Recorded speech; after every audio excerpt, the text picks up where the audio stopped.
Hi, it's Carter with a little bit of front porch philosophy from constitutionalrightspack.com. Go there, sign up for the free newsletter, subscribe. It's free. Every day you get, in addition, my free personal email that makes sure that everyone in the CRPAC Nation, knows the inside scoop about what's going on in Washington.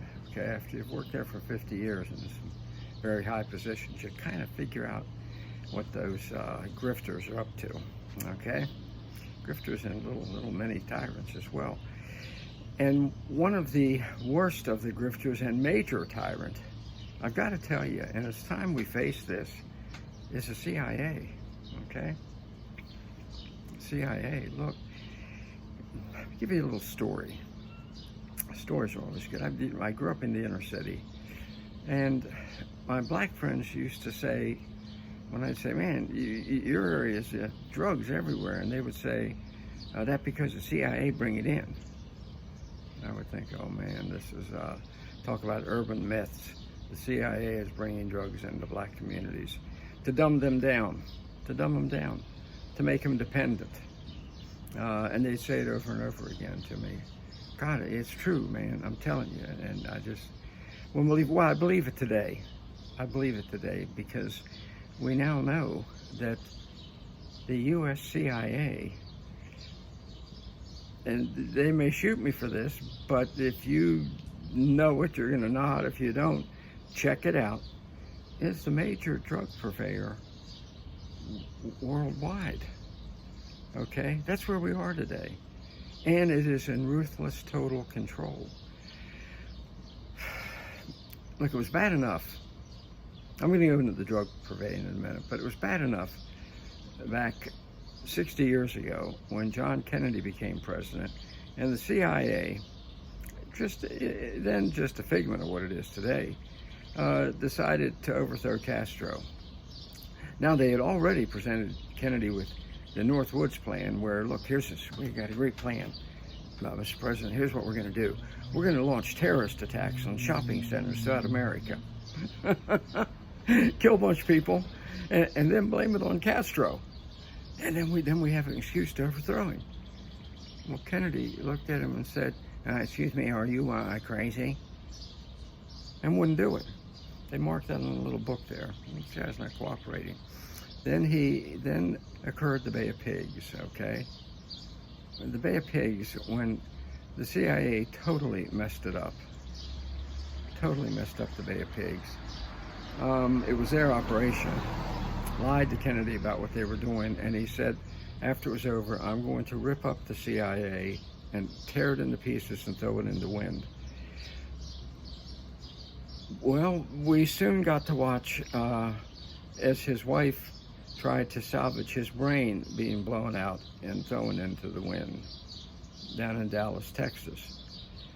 And then we saw the Warren Commission, a phony Senate commission, set up to investigate and see what really happened there. They decided it was just one crazoid that did it. These things happen. But who headed up their investigation? Allen Dulles, who Kennedy had fired as the head of the CIA. Starting to come together for you now. Who's really in charge? Who's really in charge? Then we get the attack on the World Trade Centers, and George Bush, George the Younger, and frankly the dumber, used that as an excuse to pass the Patriot Act, which gave blanket powers to the CIA, blanket powers. Now ask yourself, just ask yourself, is it a coincidence that George's father was George H.W. Bush, who I know was president, but was also the former head of the CIA? Funny how these things work. When it comes to politics, I don't believe in coincidences, and I don't think you should either, okay? So, back to the drugs. What else was the CIA doing? Well, it was just deciding who was going to be president, who wasn't. Oh, by the way, I want you to think of one more example in the presidency. While he was a U.S. Senator, Barack Obama was the leading opponent of the war in Afghanistan. Once he became president, he did a total turnaround, total reversal. You think someone talked to him and said, don't mess with our war? Okay, remember when Trump came in and he started saying the CIA is out of control? Chuck Schumer, an old friend of his from New York, said, be careful. You cross them and they have 6 ways from Sunday to destroy you, which they are doing. Okay? And they do the same thing throughout the world. Okay? And especially with the drug culture. In 2008, right before I bought my first home in Honduras, the UN published a study saying Honduras has no drugs endemically, and it is not a pass-through for drugs. All of a sudden, a guy named Manuel Zelaya was elected president. He immediately turned the country into a drug cartel. Look it up. Look it up when this all happened. Then he teamed up with Hugo Chavez from Venezuela, because the Constitution of Honduras says 1 term, that's it. And Manuel, the drug cartel king, said, no, I'm having another term. I have another term coming. I said, no, you don't. His own Congress that he had a majority in, and the Supreme Court he had appointed the majority, voted to impeach him, illegal impeachment. He was impeached, and our government demanded he be put back in place. Matter of fact, Barack Obama was so angry that he cut off even baby food being sent down there, baby formula. Well, the Hondurans held strong. They didn't put him back in place. They did make the mistake of putting him back in the country. Then Juan Orlando Hernandez became president, and the drug cartel got bigger and bigger and bigger. He ran for a 2nd term, isn't that odd, and won.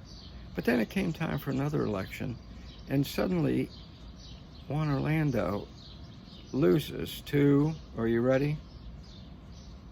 The wife of Manuel Zelaya, which means Manuel Zelaya is now in his 2nd term.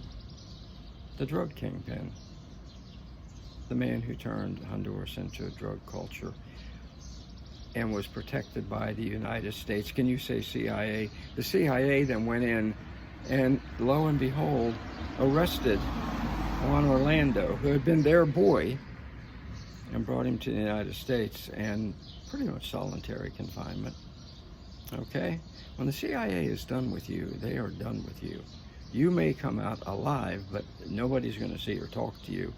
Remember the name Noriega? The drug-pushing kingpin of Panama?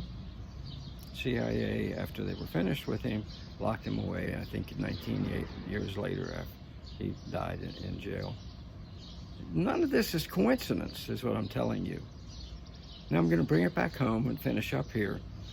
Didi, or whatever his name is, one of the people whose vile rap lyrics helped push the drug culture in the black community for years. I mean, he was the kingpin for helping degenerate if I may use that word, the black community to use the drugs that I now believe the blacks are right, the CIA was pushing through.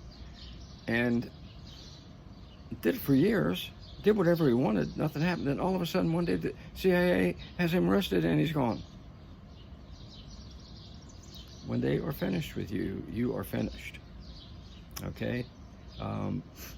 Go back to Diem, the president of Vietnam. They were done with him. Watch the little nasty, vile little grifter Zelensky.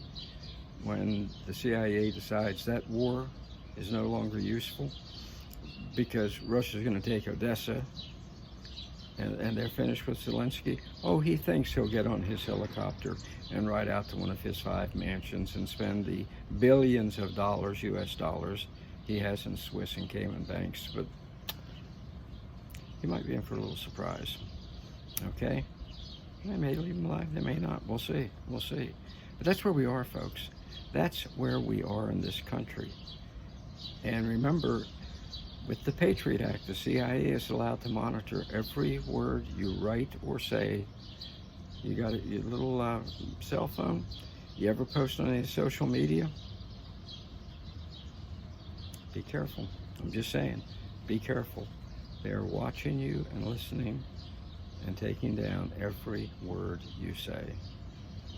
Okay? And Guantanamo has a lot of space left for those that they decide need to be put out of communication. So that's where we are today. I'm sorry. It sounds like, if it sounds like tinfoil hat to you, fine. Don't believe it. Let it go. One day you'll put on the hat. Trust me. Trust me.